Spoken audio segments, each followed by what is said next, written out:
Alors, depuis la semaine dernière, le mercredi, nos enseignements, quel est le thème que nous avons introduit? La maturité spirituelle. Alléluia. Amen. Alors nous sortons d'un très grand programme où Dieu s'est manifesté. Amen. Amen. Et vous avez les salutations du révérend Jean-Baptiste Kembou qui est bien arrivé à Abidjan. J'ai eu quelques images ce matin dans son église, jusqu'à même fanfare même dans son église. Ah ouais, ils ont célébré son retour, c'était glorieux. Et vous avez les salutations vraiment de son église, qui est très content. Gloire à Dieu. Et Dieu nous envoie dans la maturité spirituelle, comprendre un peu les choses de l'esprit. Alors qu'est-ce que la maturité? La maturité spirituelle, c'est grandir dans l'esprit. Grandir dans l'esprit. Alléluia. Un enfant devient mature lorsqu'il grandit. Alléluia. Et il y a différents types de maturité. Il y a la maturité que le monde nous donne de pouvoir accéder, c'est-à-dire que en fonction de l'évolution de notre vie. Mais sur le plan spirituel, la maturité est différente. Alléluia. La maturité n'a rien à voir avec l'âge dans l'esprit. Gloire à Dieu. Tu peux être très jeune, mais être mature dans les choses de Dieu. La maturité spirituelle n'a rien à voir avec la maturité du monde. Alléluia. Amen. Je vais juste prendre une parenthèse avant d'entrer dans notre message. Vous voyez comment Dieu appelle Jérémie. Dieu se révèle à Jérémie et lui dit que je t'ai choisi. Mais Jérémie était âgé de 9 ans, 9 à 10 ans quand Dieu l'appelle. Et Jérémie dit, je suis un enfant. Dieu lui dit, ne dis pas que tu es un enfant. Parce que dans les choses de l'esprit, il n'y a pas d'enfant. Il n'y a que ce que l'on reçoit de Dieu. Tu peux être très jeune et recevoir une grâce pour t'adresser aux plus vieux. Et la maturité est quelque chose que nous allons traiter et Dieu va nous faire du bien. Quelqu'un dit Amen. Amen. Alors nous allons prendre Hébreux chapitre 5 à partir du verset 13 jusqu'à 14. Et nous allons tranquillement parcourir les Écritures et Dieu va nous faire du bien. Je crois que quelque chose va se passer dans la vie d'une personne.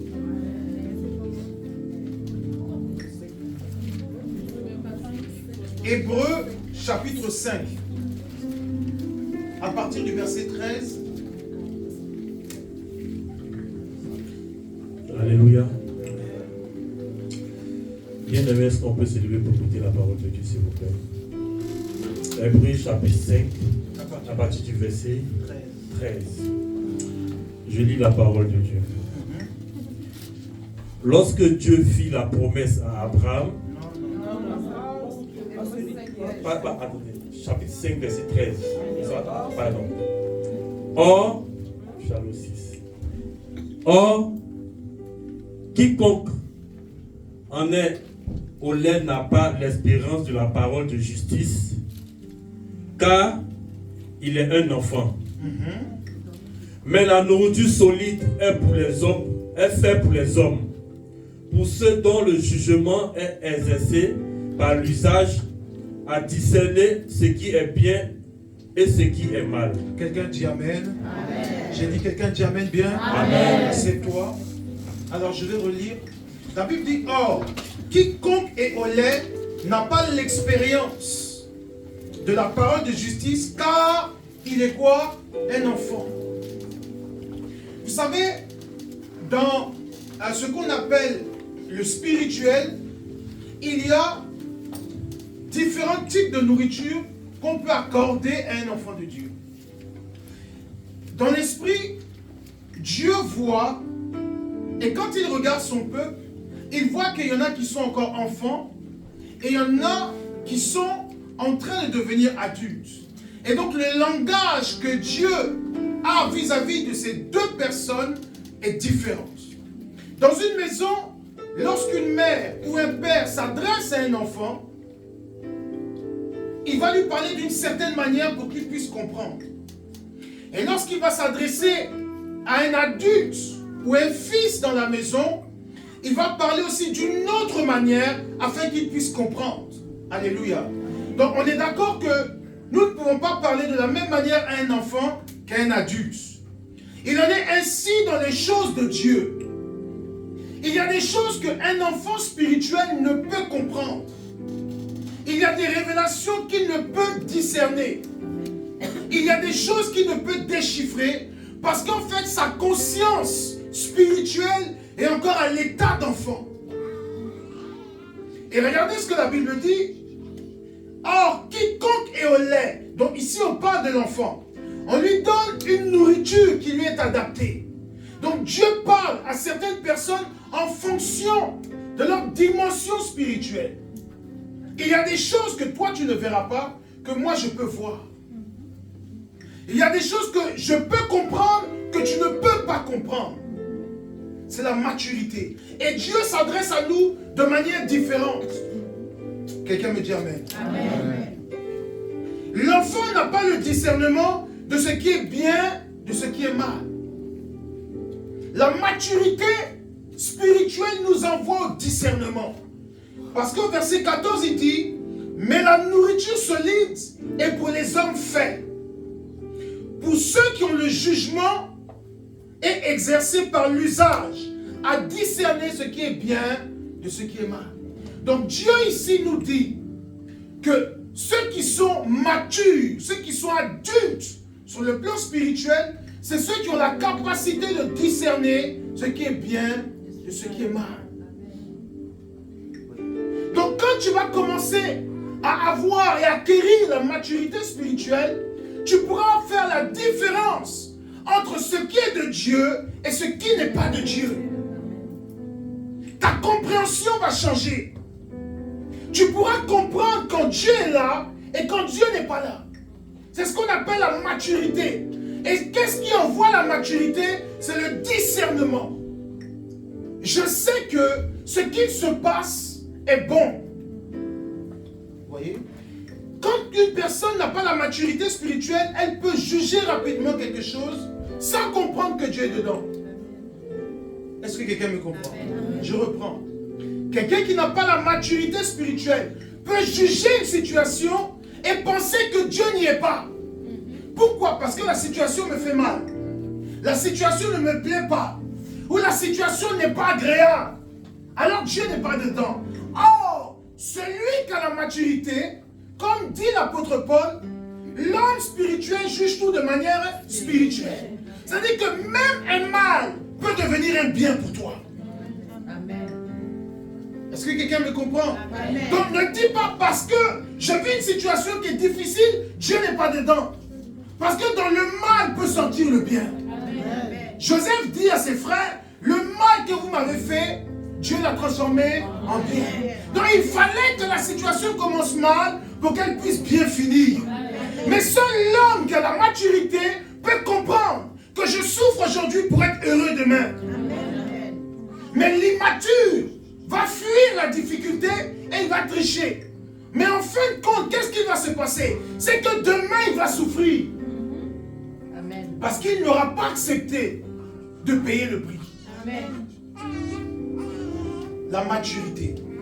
Et quand on a la maturité, on a le discernement. On sait faire les bons choix. Je vais ouvrir encore une grande parenthèse que vous allez comprendre. Adam et Ève, lorsqu'ils étaient dans le jardin, ils étaient adultes ou enfants? Hein? Ils étaient enfants. C'est le grand mystère que les gens n'ont pas compris. C'était des enfants. Pourquoi c'était des enfants? Parce que la Bible déclare qu'ils étaient nus et ils n'avaient point honte. Donc ça dit que leur esprit était voilé sur la nudité. Seuls les enfants peuvent courir dans la rue nue et ça ne va rien leur dire. Amen. Qui peut ici se déshabiller et puis sortir ici? Personne. Pourquoi? Parce qu'on est conscient. Mais regardez, lorsqu'ils ont mangé le fruit, qu'est-ce qui s'est passé? Ils ont eu le discernement. Adam a su qu'il était nu et qu'est-ce qu'il a fait? Il a caché sa nudité. Pourquoi? Parce qu'il a eu quoi? Le discernement. Donc l'arbre qu'il a mangé, c'était le fruit qui s'appelle le discernement. Et donc Dieu ne voulait pas qu'ils puissent grandir aussi vite. Il voulait les laisser dans l'innocence. Et maintenant, lorsqu'ils ont goûté aux fruits, ils sont devenus adultes. Et lorsqu'ils sont devenus adultes, ils ont constaté le mal. Et ils ont discerné ce qui est bien de ce qui est mauvais. Et c'est pour ça que la Bible dit ici que la nourriture solide est donnée aux adultes. Pourquoi? Parce qu'ils ont quoi? Le discernement de ce qui est bien, de ce qui est mal. Est-ce que quelqu'un me comprend? Amen.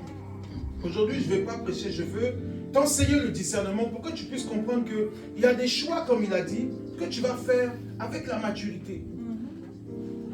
Souvent, on fait des choix, mais on ne se rend même pas compte que les choix qu'on fait sont très mauvais pour nous. L'obéissance, c'est la maturité. Il y a des gens qui ne savent pas obéir, mais qui veulent faire leur propre volonté. Or, dans les choses de Dieu, quand on grandit, on comprend que notre volonté n'existe plus. Alléluia. Amen. Quand tu es réellement enfant de Dieu et que tu es dans la maturité, tu comprends que tu n'as plus de volonté propre. C'est pour ça que la Bible déclare que l'apôtre Paul dit que si je vis, ce n'est plus moi qui vis, c'est Christ qui vit en moi. Pourquoi il dit ça? Parce qu'il se rend compte que ce qu'il veut faire, il ne le fait plus. Mais il y a quelqu'un d'autre qui le fait en lui. Et l'apôtre Paul accepte cela.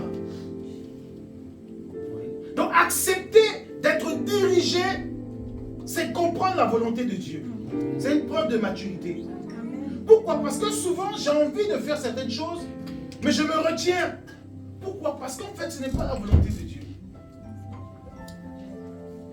Est-ce qu'un enfant qui joue avec le feu est conscient qu'un bâtiment peut brûler? Il n'est pas conscient. Donc ça veut dire qu'il se cache dans la chambre, il prend le briquet, il prend les allumettes, il joue avec le feu. Mais un adulte, il sait ce qu'il est en train de faire.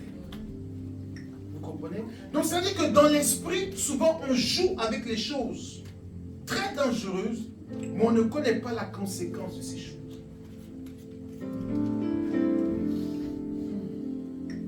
Saül était roi d'Israël, mais Saül était un roi immature.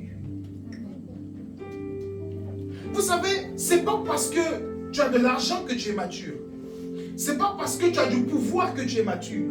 Mais c'est dans la conscience et le discernement des choses qu'on voit la maturité. Dieu lui a juste dit, sois obéissant, ne fais pas telle ou telle chose. Mais Saül a eu un jugement approprié à la situation. Les soldats ont faim. Alors pourquoi vais-je me priver de faire un sacrifice et de donner à mes soldats? Pourquoi? Voilà, tout ça nous appartient. On a gagné la guerre. Les bœufs, les moutons, les taureaux, tout ça nous appartient. Les soldats ont faim. Donc je vais leur donner. Pourtant Dieu lui a dit, tu vas tout exterminer. Mais lui, son jugement était meilleur que celui de Dieu. Souvent l'immaturité va te faire réagir de manière charnelle. Saül regarde, les soldats ont faim. Mais prenez pour manger. Pourtant Dieu lui dit, vous ne mangerez pas. Mais lui, il juge bon. Samuel vient pour lui faire la réflexion. Il ose dire, mais les soldats avaient faim. Ils se sont battus pendant des jours et des jours. Comment puis-je leur refuser à manger? Mais qui vous a donné la victoire? Souvent, on ne comprend pas que tout ce que nous avons, Dieu est derrière. Quelqu'un ne m'a pas dit amen. Amen. Prends avec moi Galates chapitre 4 verset 1. Je vais entrer dans mon message. Nous étions dans l'introduction, on va entrer et Dieu va nous faire grandir. Parce que je crois que nous avons besoin de la maturité. Amen. Souvent, il y en a qui pensent que Dieu leur parle. Comme Dieu te parle, tu es mature. Comme tu prêches l'évangile, tu es mature. Comme quand tu chantes, les malades sont guéris, tu es mature. Ça ne veut rien dire. Dis avec moi, ça ne veut rien dire. Ça veut rien dire. Est-ce qu'il y en a qui ne finissent pas de prier, et après le culte, il se bat dehors, ou bien il se rend en boîte de nuit, ou bien il fume, il boit. Ça arrive ou pas? Parce qu'en fait, il n'a même pas conscience de ce qu'il a reçu.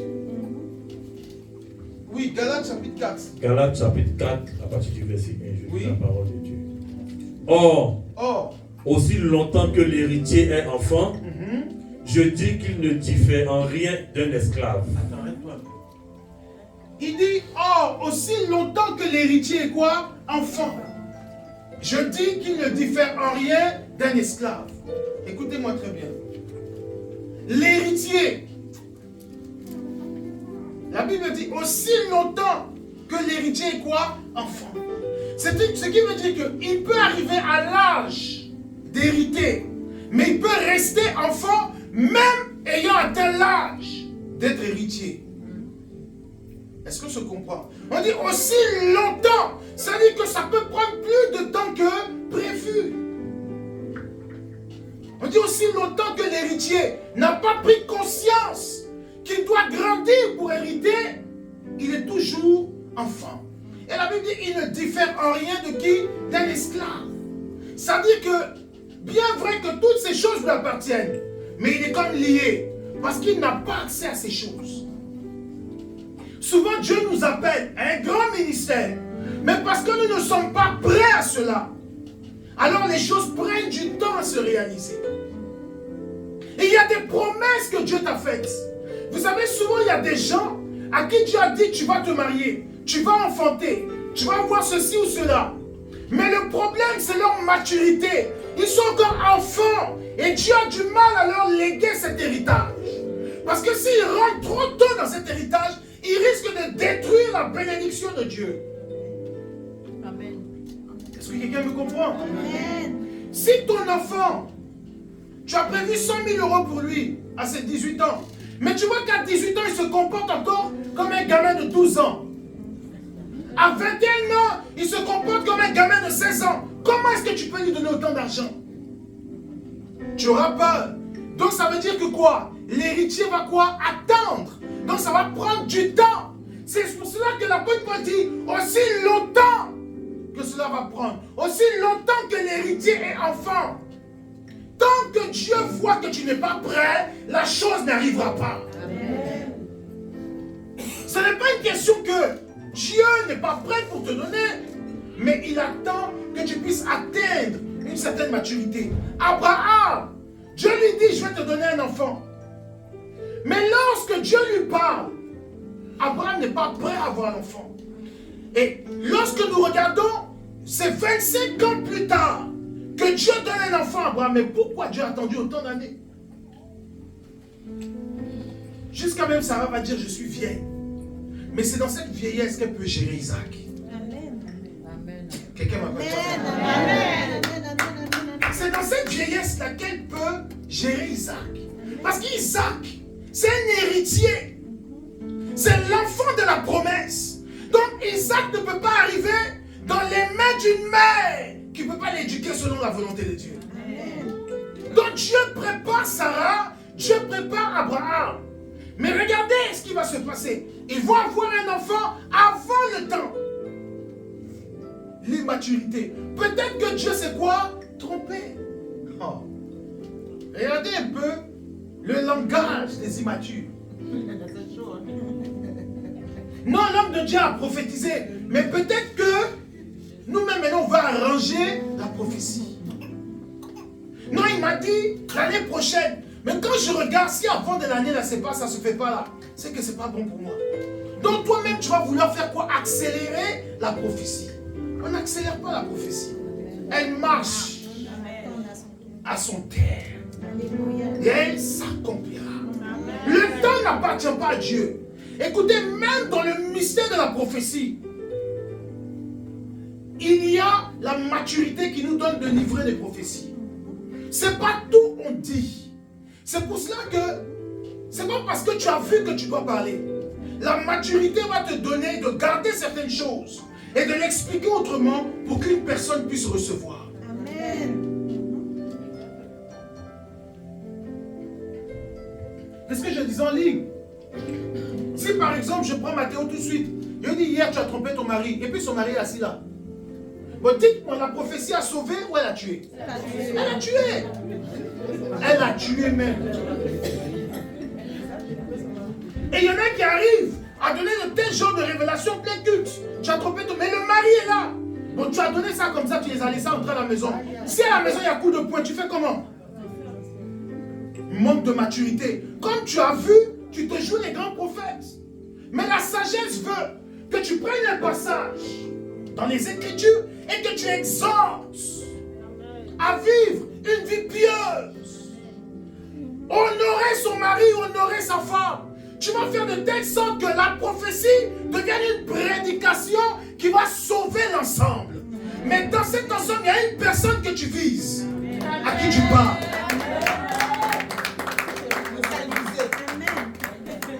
Là, j'ai prophétisé. Alléluia. On m'a donné une bouteille d'eau, on me dit Mathéo a soif. Mais je ne peux pas prendre la bouteille pour mettre dans la bouche de Mathéo. Donc je peux prendre à faible dose pour lui donner. Mais ce qui est sur la bouteille, il va boire. Est-ce que quelqu'un me comprend? Donc, le moyen de diffuser le message m'appartient. Alléluia. C'est ça la maturité. Vous savez, la grandeur n'est pas dans ce qu'on voit. Elle est dans ce qu'on ne voit pas. Amen.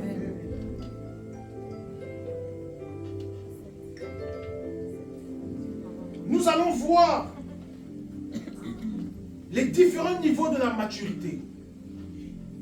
Et vous allez comprendre que la maturité, elle s'acquiert petit à petit. Vous savez, à l'époque, il y a des choses qu'on avait condamnées, mais aujourd'hui qu'on accepte. C'est vrai ou faux? Pourquoi? Parce que hier, tu étais immature. Non, ça, c'est pas de Dieu. Mais aujourd'hui, toi-même, tu es dans ça. Non, on ne prie pas comme ça. Mais aujourd'hui, tu pries comme ça. Parce que tu as compris. Un enfant, quand il est au CP, il y a des soustractions, des multiplications, des divisions qui nous semblent impossibles. Quand tu arrives au lycée, c'est possible. Dans la spiritualité, il y a des choses que Dieu te dira aujourd'hui et il y a des choses qu'il te dira demain. Voilà pourquoi la Bible dit, nous recevons en partie et nous prophétisons en partie. Pourquoi la Bible dit ça? C'est-à-dire que même le prophète évolue dans la prophétie. En fonction de sa connaissance. Dieu s'appuie sur ce que tu connais pour te parler. Amen. Le premier niveau de la maturité spirituelle, Jean 1, verset 12. Ça, c'est le premier niveau. Et ça, c'est tout le monde qui rentre dans cette dimension. Tout le monde. Et tu comprendras les choses qui sont à ce niveau. Jean 1, verset 12. Oui, lis. Je lis la parole de Dieu. Mais à tous ceux qui l'ont reçu, à ceux qui croient en son nom, elle a donné le pouvoir de devenir enfants de Dieu. Quelqu'un me dit Amen. Amen. Donc, à tous ceux qui l'ont reçu, ils ont reçu qui? Jésus. Qui croient en qui? En son nom. Elle leur a donné le pouvoir d'accéder à la première étape. C'est quoi? Enfant de Dieu. C'est le premier niveau. Enfant de Dieu, c'est le premier niveau. C'est le standard de la chrétienté. Je suis un enfant de Dieu. Je suis un enfant. Et chacun de nous, ici, on sait ce que c'est d'être enfant. On est tous passés par là. Et quand tu es un enfant, tu n'as aucun contrôle sur ce qui se passe autour de toi. Regardez un peu. Lorsque la première fois tu as accepté Jésus-Christ, tu ne vois pas que Jésus faisait 1, 2, 3 miracles, 1, 2, 3 témoignages. C'est vrai ou faux? Parce que tu es un enfant. Tu ne peux pas combattre, il combat pour toi. Tu ne peux pas parler, il parle pour toi. Tu ne peux pas faire ceci, il le fait pour toi. Parce que tu es un enfant. Mais regardez, au fur et à mesure de votre chrétienté, vous ne voyez pas que Dieu n'agit plus comme ça dans votre vie? C'est vrai ou faux? Parce qu'en fait, Dieu voit que tu sors de l'état d'enfant. Et quand l'enfant commence à grandir, quand il tombe, sa maman ne l'attrape plus. Vrai ou faux? Mais avant, tu es là, quand l'enfant marche, tu le suis. Dès qu'il tombe, tu l'attrapes. Mais arrivé un moment, tu fais exprès, tu le laisses tomber. Quand il pleure, tu lui dis quoi? Relève-toi. Personne ne pleure pas. Merci. Donc pourquoi tu fais ça? Parce que maintenant, tu sens que l'enfant commence à sortir de cet état. Et il commence à grandir. Et au fur et à mesure que l'enfant grandit, il commence à comprendre certaines choses. Donc tu ne peux plus le laisser comme un enfant. Mettre la nourriture dans sa bouche, mettre ses habits, changer les couches. Tu vas dire à ton enfant, maintenant tu dois apprendre à t'habiller. Maintenant tu dois manger seul. Regardez un peu dans notre parcours spirituel. Il y a des choses que Dieu faisait auparavant qu'il ne fait plus aujourd'hui. Parce que tu es sorti de l'état d'enfant. Dis avec moi au nom de Jésus. Au nom de Jésus. Je ne suis plus un enfant. Je ne suis plus un enfant. On doit grandir. Mais il y a des gens qui restent toujours à l'état d'enfant. Quand il y a un problème, ils pleurent. Ah mais vraiment, moi je vais à l'église. Ça fait 10 ans, pourquoi ça m'arrive? Tu es un enfant. Regarde ton enfant, dit tu es un bébé. Regarde ton voisin, dit tu es un bébé. Pourquoi tu réagis comme ça? Arrêtez un peu à chaque fois. Il y a une difficulté, tu pleures. Il y a un moment difficile, tu pleures. C'est les enfants qui réagissent comme ça. C'est vrai ou faux? Souvent les enfants ils pleurent pour rien, tu dis mais arrête de pleurer, c'est pas à cause de ça tu vas pleurer. Souvent Dieu nous regarde et puis il se pose la question, mais lui il pleure pourquoi? Pourtant toi-même tu sais que Dieu peut le faire mais tu pleures. Souvent nos enfants savent qu'on a la capacité de faire des choses mais ils pleurent.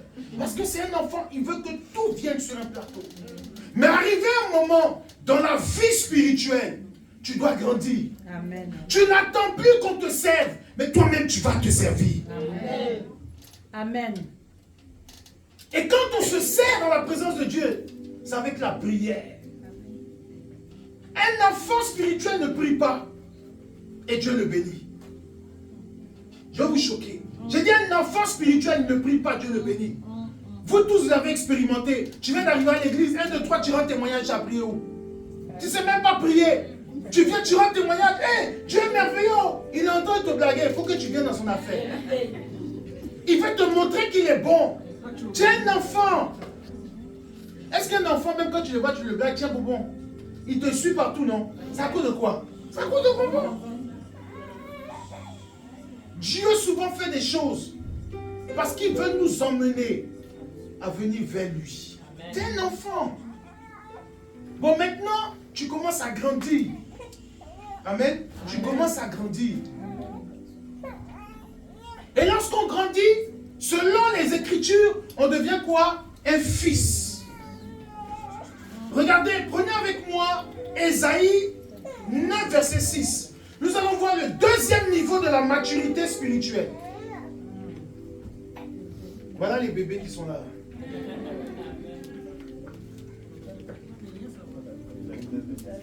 Ésaïe 9, verset 6. Aidez-nous si quelqu'un a trouvé. On a beaucoup de passages. Ésaïe 9, verset 6. Si tu as trouvé, tu peux te lever pour lire. Oui, oui, Fatou. Oui. Étendre la souveraineté, donner une paix sans fin au trône de David. Non, non. C'est donner à la paix. 6, Ésaïe 9, 6, oui. C'est ce qu'il y a devant moi, je lis. Vas-y. C'est 6. Car un enfant nous est né, S'il vous plaît, car un enfant nous est né. et un fils a été donné, nous a été donné. Un fils nous a été quoi? Donné. Oui. Il y a de la souveraineté sur son épaule. Uh-huh. On l'appelle du nom du conseiller étonnant, Dieu héros, Père éternel, Prince des paix. Prince de paix. Quelqu'un dit Amen. On dit un enfant nous est quoi? Né. Donc, arrivé, le premier niveau, c'est un enfant. Et la Bible mentionne bien que un fils nous est quoi? Donné. Donc, il était enfant, mais ce que nous retenons, c'est que le fils nous a été donné. Et la Bible déclare que le fils, sur lui reposera quoi? La domination. Parce qu'en fait, lui, il est prêt. Il est prêt à hériter des choses de Dieu. Et donc, le fils, c'est à lui qu'on lègue l'héritage. Amen. On ne lègue pas l'héritage à un enfant. C'est pour ça que quand nous lisons Galates 4, verset 1, nous voyons dans la suite du passage que l'héritage est donné à qui? Au fils. Tu es un enfant et tu veux recevoir les choses de Dieu. Ce n'est pas possible. C'est pour cela qu'il y a des bénédictions qui prennent du temps à arriver. Parce qu'on a encore des enfants. On réfléchit comme des enfants. À chaque situation, on ne prend pas le dessus. Alléluia. Amen. Il faut que tu deviennes un fils. Un fils, c'est celui qui est sorti de l'état d'enfant. Qui arrive à prendre des décisions par lui-même. Qu'il arrive à faire des choix comme il a dit ce matin. Donc tu dois faire des bons choix. C'est le fils. Quand on regarde l'histoire du fils prodigue, il était immature. Il n'était même pas prêt. Mais qu'est-ce qu'il a fait? Il a dit qu'il veut son héritage. Le père lui donne. Mais qu'est-ce qu'il a fait? Il a tout gaspillé. Mais la galère va tellement le toucher qu'il va mourir en quelques jours. Souvent, Dieu crée des situations, des épreuves, des difficultés pour que tu grandisses. Amen. Amen. L'enfant se retrouve en exil, maltraité, et il se dit en lui-même, mais quand j'étais dans la maison de mon père, je mangeais correctement. Aujourd'hui, même ce que les porcs mangent là, moi-même je n'ai pas ça. Donc, il va réaliser son erreur. La maturité nous donne de réaliser nos erreurs. Quelqu'un qui ne reconnaît pas ses torts, ou quelqu'un qui n'arrive même pas à savoir qu'il est dans l'erreur, quand on lui dit il a toujours raison, c'est un manque de maturité. Amen. La remise en question nous fait grandir dans les choses de Dieu. Amen. Amen. Un fils, c'est celui à qui on lègue l'héritage. Écoutez, tu peux faire 10 ans, 15 ans, 20 ans ici avec moi. Mais si tu n'es pas mature, on ne peut pas te léguer certaines choses. Ce n'est pas le temps que tu fais, mais c'est la capacité que tu as à comprendre les choses de Dieu. Vérité. La différence, c'est la capacité que tu as à comprendre. Tu ne comprends pas qui tu es pour Dieu.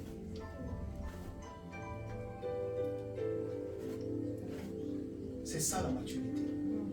C'est pas le fait de dire, ça fait 10 ans, ça fait 15 ans. Dieu ne regarde pas cela. Mais Dieu regarde à ce que tu es capable d'apporter au sein de la communauté.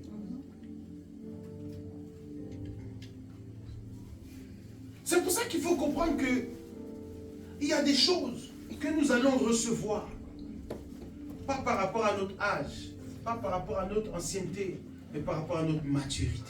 Amen. Si toi, Dieu te place là, Dieu regarde, est-ce que tu as la capacité de pouvoir faire avancer les autres? Si tu n'es pas encore prêt, Dieu ne te positionnera pas. Parce que Dieu ne veut pas qu'une élévation t'emmène à la chute. Alors Dieu va faire quoi? Il va te préserver, te garder. Peut-être que toi, tu ne peux pas comprendre aujourd'hui pourquoi on te met à l'écart, pourquoi tu es en retrait. Mais le temps n'est pas encore venu pour toi. En ligne, je vous ai donné mon témoignage. La première fois que j'avais fait mon premier voyage, on m'avait invité à l'étranger. C'était en 2010. Je vais aller prêcher dans des grandes églises à Abidjan. Je suis arrivé et j'attendais, j'ai commencé à appeler les églises qui m'avaient invité. Personne ne me répondait. Personne. J'ai commencé à dire, mais qu'est-ce qui se passe? Je suis venu spécialement pour ça. Et vous savez, dans un songe, Dieu me parle. Et Dieu me dit que les églises qui t'ont invité, tu ne prêcheras pas là-bas. Que c'est moi qui ai fait qu'ils ne t'ont pas invité. J'ai dit, comment ça? Il me montre l'image d'un évangéliste qui était collègue à moi. Il me dit, est-ce que tu vois comment il a fini? L'orgueil est entré dans son cœur.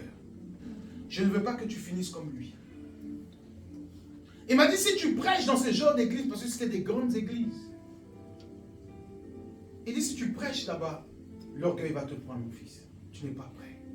Quand je me suis réveillé, je vous dis la vérité, j'ai eu mal. Toute la journée, j'ai eu mal. C'est comme si Dieu me dit, toi, tu es un petit, tu es orgueilleux. Si tu vas là-bas, là, non, on ne pourra plus t'arrêter. Toi, on ne pourra plus t'arrêter.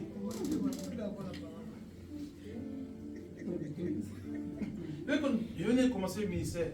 On m'a invité dans les églises où il y a 1000, 2000 places. Bon, le gars, il va rentrer à Paris. C'est un dur.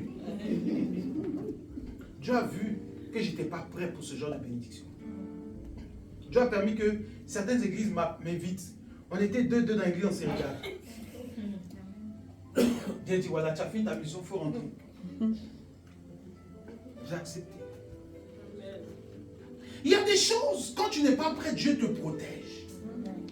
Dieu te protège. Amen. Mais la maturité veut que tu acceptes les leçons de Dieu. Il y a des choses qui font mal, hein, mais Dieu te brise. Dieu te casse.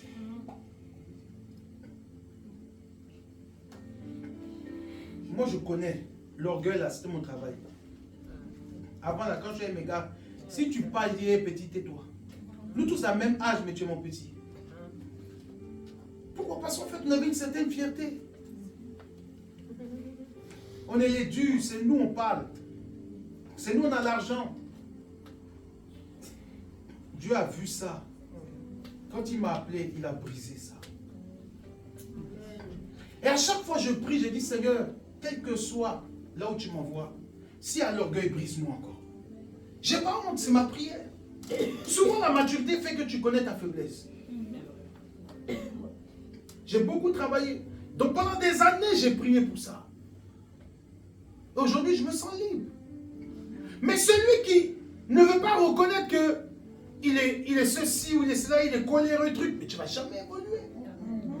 La maturité doit te faire prendre conscience que tu as un problème.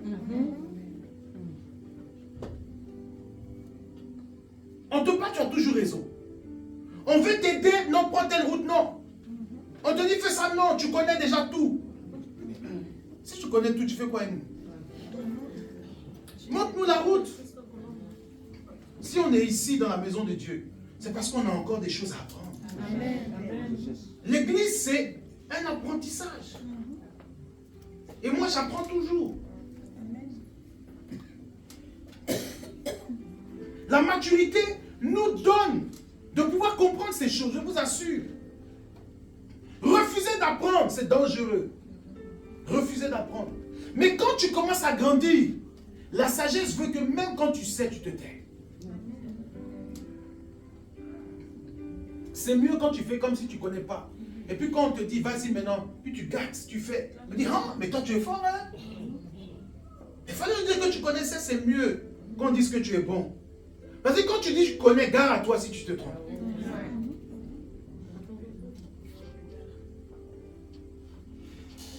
Alléluia. Amen.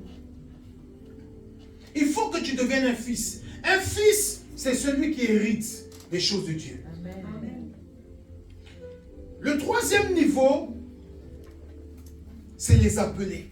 Vous savez, quand tu es un fils, maintenant Dieu fait quoi? Il t'appelle. C'est pour ça que la Bible déclare qu'il y a beaucoup d'appelés et peu d'élus. Mais qui est-ce que Dieu appelle? Dieu n'appelle pas les enfants. Dieu appelle les fils. Il les appelle à quoi? À régner avec lui.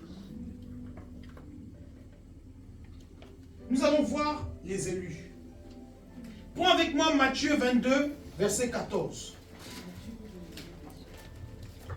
Est-ce que ça va? Est-ce que la parole de Dieu te fait du bien? Amen.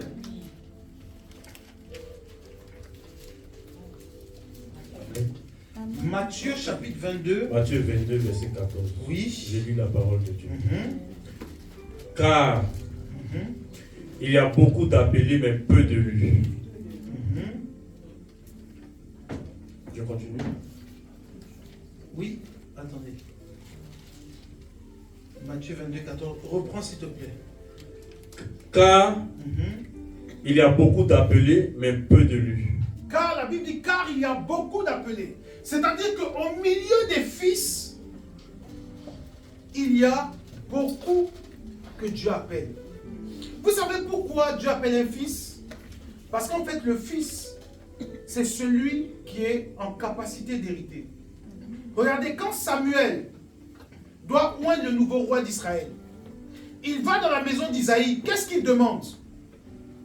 Qu'est-ce qu'il demande à Isaïe? Merci.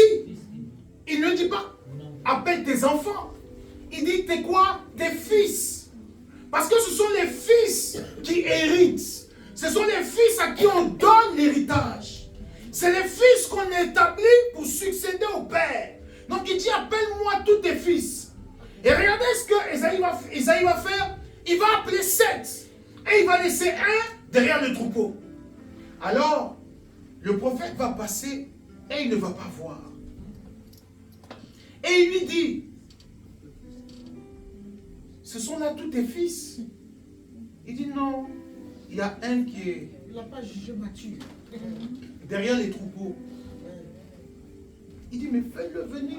Je t'ai dit, appelle tous tes fils. Pourquoi tu sélectionnes? Parce qu'il n'a pas jugé mature. Vous savez, je vous dis quelque chose.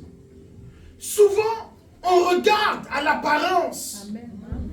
Mais Dieu appelle au cœur. Yes.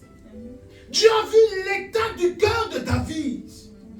Pourquoi David, malgré sa vie, je pourrais dire exécrable, Dieu dit, voici l'homme selon mon cœur. Mais quand tu regardes la Bible, il n'y a rien à se glorifier de la vie de David. Il n'y a rien. Mais Dieu a vu quelque chose dans le cœur de ce fils. Dans le cœur d'un fils, on peut voir s'il est prêt à succéder. Amen. Vous savez, Dieu ne regarde pas nos caractères, nos erreurs. Mais Dieu regarde d'abord à ce qui est à l'intérieur de nous. Et quand il a vu David, il a vu un enfant obéissant. Il était derrière les troupeaux. Quand un ours vient, il se bat. Quand un lion vient, il se bat. Mais attendez, c'est les troupeaux de son père, c'est même pas pour lui. Pourquoi il va risquer sa vie? Pour l'héritage de son père. Pour ce qui appartient à son père. Parce qu'en fait, dans le cœur de David, ce qui est à son père est à lui. Amen. Oh, quelqu'un m'a parlé. Amen. Voilà pourquoi David pouvait se battre. Quand tu vois que quelque chose n'est pas pour toi, est-ce que tu peux risquer ta vie? Non. Mais c'est quand tu vois que cela te sera destiné. Donc c'est-à-dire que toi tu vas préserver. Il savait que c'était son héritage. Donc ça dit que s'il laisse périr son héritage, quand son père va mourir, qu'est-ce que lui va avoir? Rien. Alors Dieu regarde ce fils et il dit, lui, il régnera pour moi. Parce que s'il peut se soucier de ce qui ne lui appartient pas, à plus forte raison quand je lui confierai mon royaume. Amen. Voilà pourquoi la Bible dit, il y a beaucoup d'appelés. Dieu appelle beaucoup de personnes, mais peu réussissent. Amen. L'élection. Peu réussissent. Tout le monde n'est pas élu. Alléluia. Amen. Regardez, Samuel, il était avec le prophète Élie dans la maison. Il était comme le fils du prophète Élie. Je vais vous dire quelque chose. Les propres enfants du prophète sont morts parce qu'ils avaient fait quoi? Désobéir à Dieu.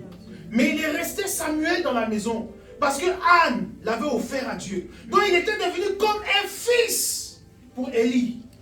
Alors, Dieu, quand il lui parle, regardez comment il lui parle.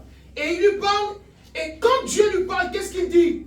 Il vient voir qui? Élie, et il dit, est-ce que tu m'as appelé? Mais pourquoi il lui dit ça?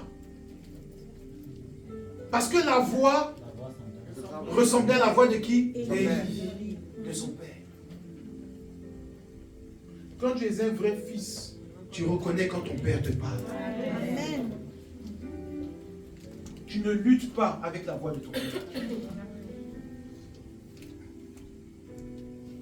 Dans le spirituel, un enfant qui écoute la voix de son père, c'est quelqu'un qui va réussir dans l'élection de Dieu. Amen. Il va réussir. Amen. David a reçu l'onction de roi. Et son père lui dit, retourne derrière les troupeaux. Est-ce que vous avez entendu que David a parlé? Il est reparti. Si c'est quelqu'un d'autre, il va dire, mais attends. Ah, tu dis quoi même? Tu ne vois pas ce qu'on a versé sur ma tête, il dit, retourne. Vous tous là, je vais vous mettre au garde à vous. Mais malgré qu'il ait reçu l'onction, quand son père lui parlait, il écoutait. Amen. C'est pas parce que Dieu t'utilise que tu es au même niveau que les gens. C'est ce qui tue beaucoup.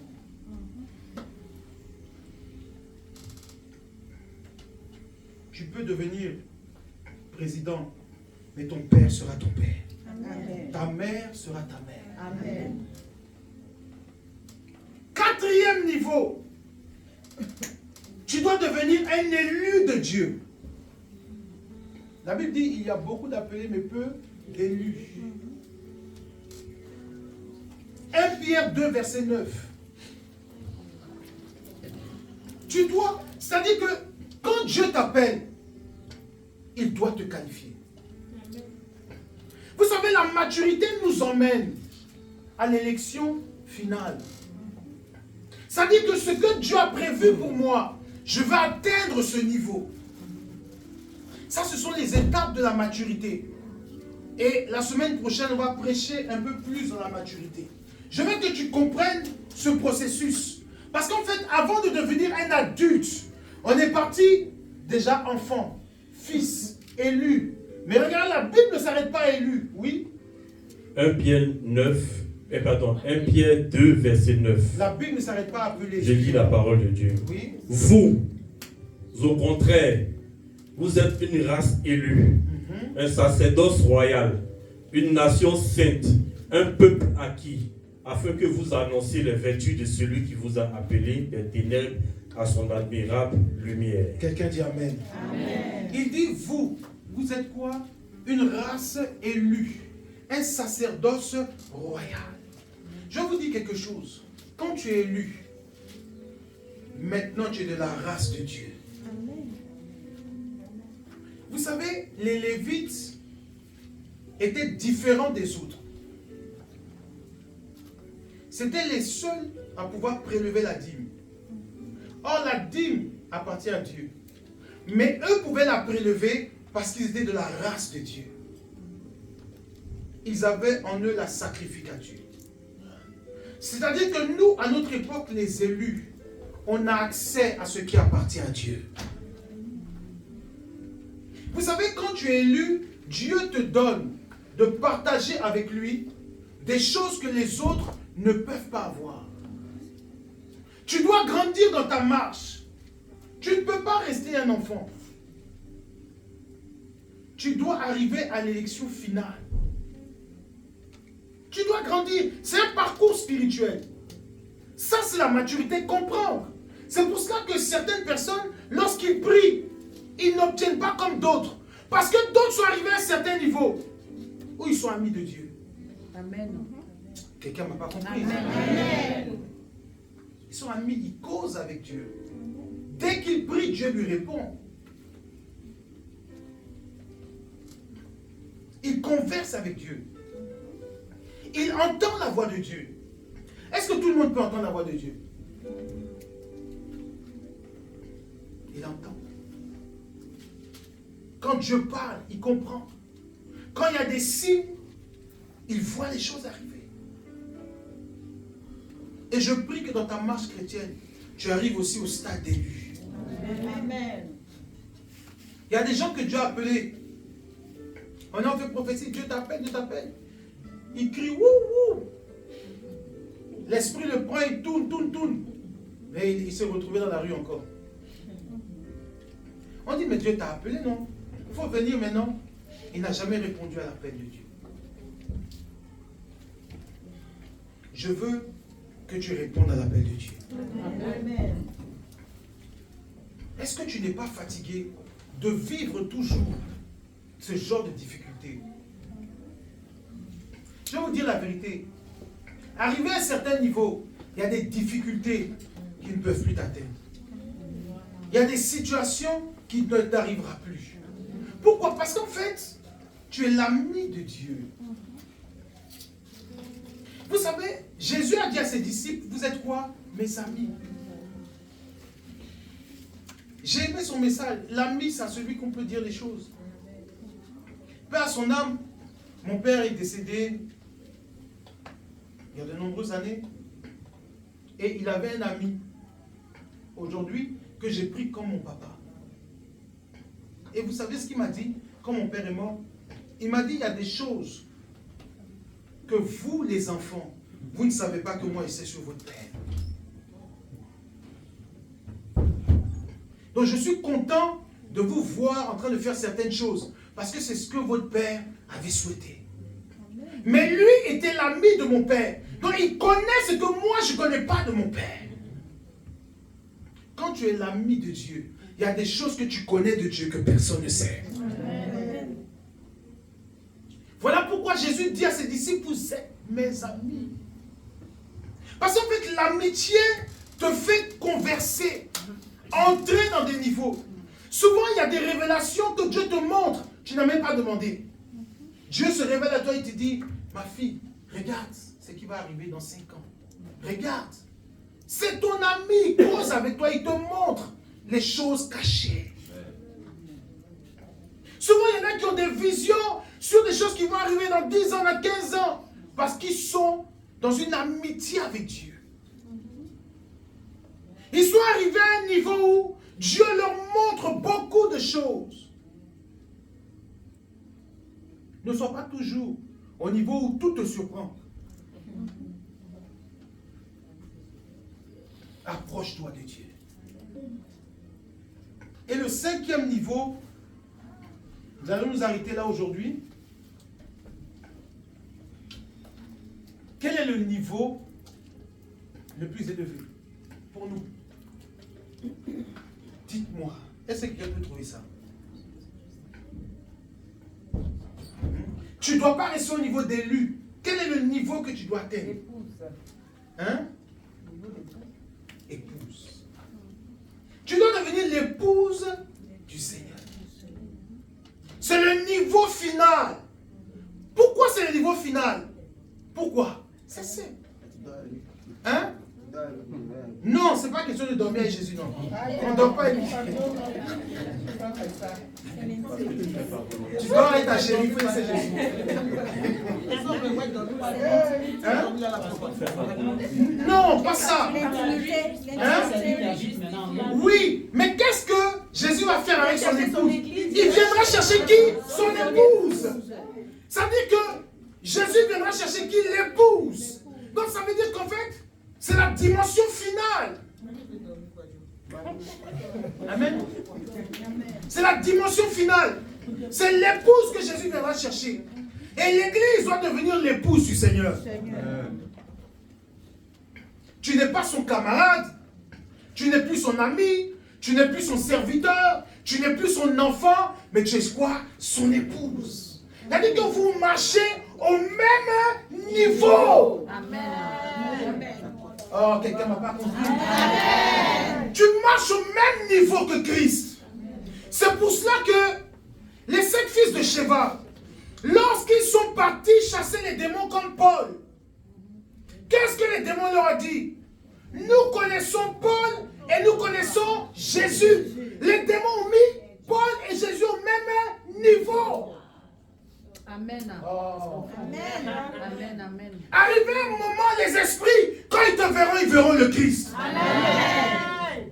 Parce qu'en fait, ce n'est plus toi qui vis, mais c'est lui qui vit en toi. Amen. Ça dit que la gloire habite en toi. Amen. Ça dit que la révélation de Christ habite en toi. Ça dit que quand l'ennemi te voit, il voit le lion de Judas. Amen. Daniel était dans la fosse au lion. Les lions n'ont pas pu le manger parce qu'ils ont vu un semblable. Shadrach, Meshach et Abednego rentrent dans la fournaise. Le feu ne peut pas les brûler parce que le feu voit son semblable. Amen. Tu deviendras l'image du Dieu invisible. Amen.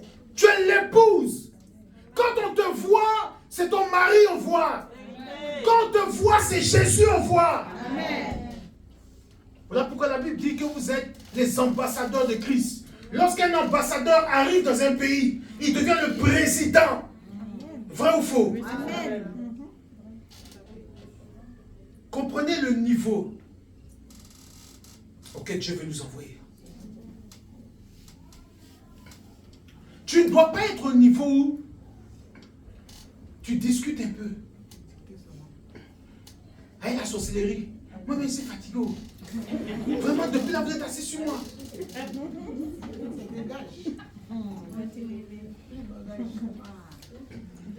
Tu dois parler. Amen. Vous savez, j'ai rencontré beaucoup de difficultés au tout début, quand je priais au tout début du ministère. À chaque fois, j'avais des combats et des combats. Et je voyais toujours les mêmes personnes m'attaquer. Et un jour, j'écoutais comme ça les enseignements d'un homme de Dieu. Et il dit, c'était une conférence d'homme de Dieu, il dit, vous ne savez pas qui vous êtes. C'est pour ça qu'on vous attaque. C'est pour ça qu'on vous oppresse. Parce que vous ne savez pas qui vous êtes. Si tu fais valoir ton droit dans le monde spirituel, ça va s'arrêter. Amen. J'ai commencé à prier. Je vous assure, j'ai commencé à prier. J'ai demandé pardon à Dieu. J'ai dit à partir d'aujourd'hui, Seigneur, je replace mon sacerdoce en place. J'ai été élu. Je vous assure que ce homme de Dieu, à travers juste des vidéos, a impacté ma vie.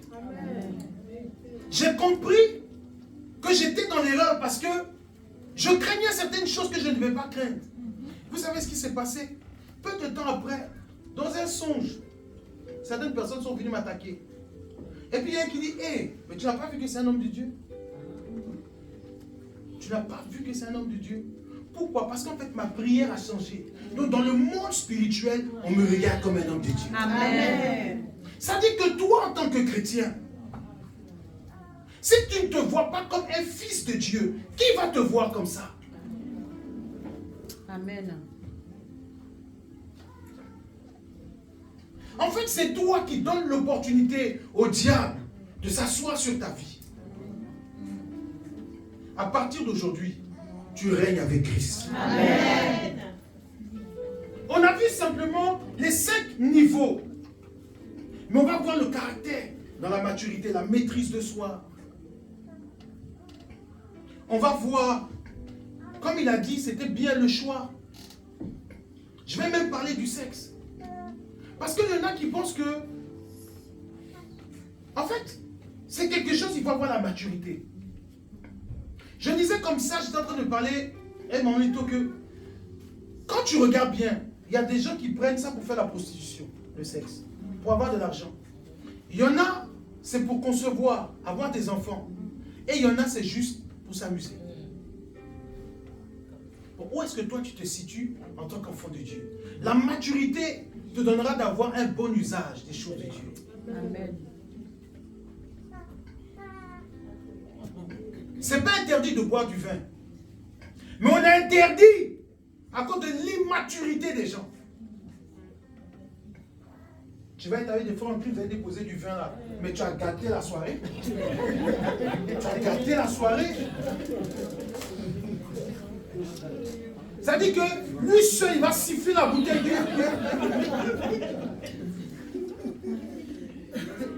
Puis il est là, il est serein, il te parle.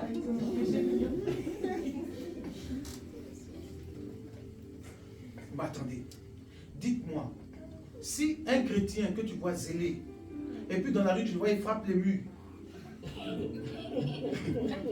Il marche et puis il tombe, il se relève. Tu vas croire en son Dieu. Mais pourtant, ça n'a rien à voir avec son Dieu. Ça n'a rien à voir avec son Dieu. Mais à cause de ça, tu vas douter de son Dieu. Pourtant, Dieu n'a rien à voir.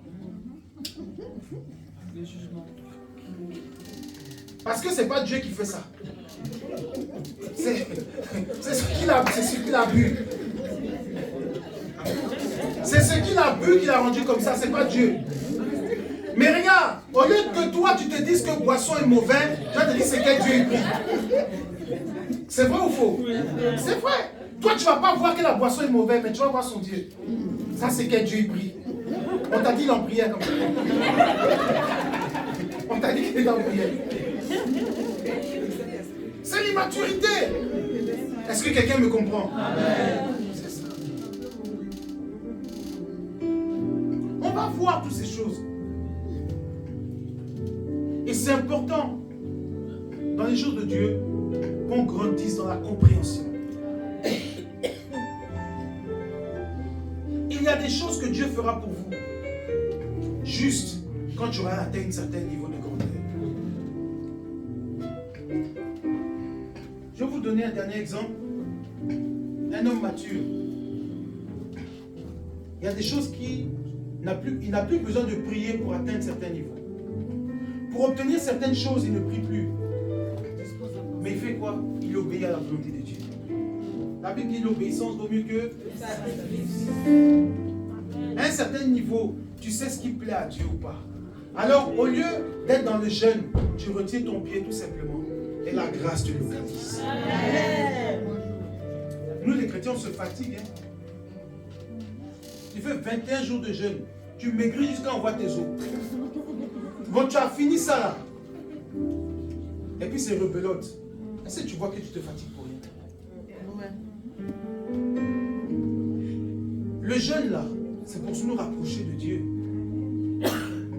Toi, si tu prends le jeûne pour expier tous les jours tes péchés, mais il faut savoir une chose, c'est que tu n'es plus au niveau du péché, mais tu es au niveau de la sanctification. Ça veut dire qu'un chrétien, arrivé à un moment là, on n'a plus besoin de te dire ne vole plus. On n'a plus besoin de te dire qu'on ne met pas l'adultère.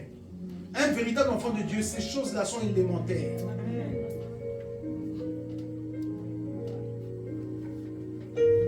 Toi qui es là comme ça, là, elles sont obligées de te dire, quand tu rentres dans Carrefour, le vigile va te dire, garde à toi si tu voles.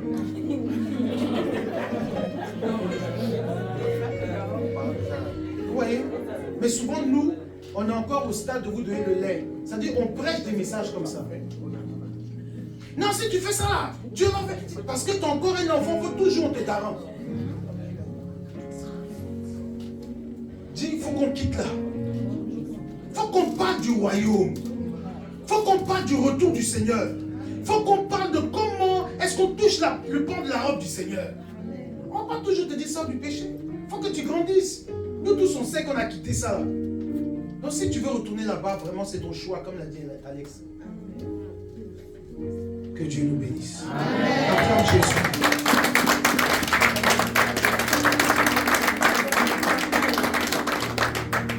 Gloire à Dieu. Amen. Tiens-toi debout, on va prier.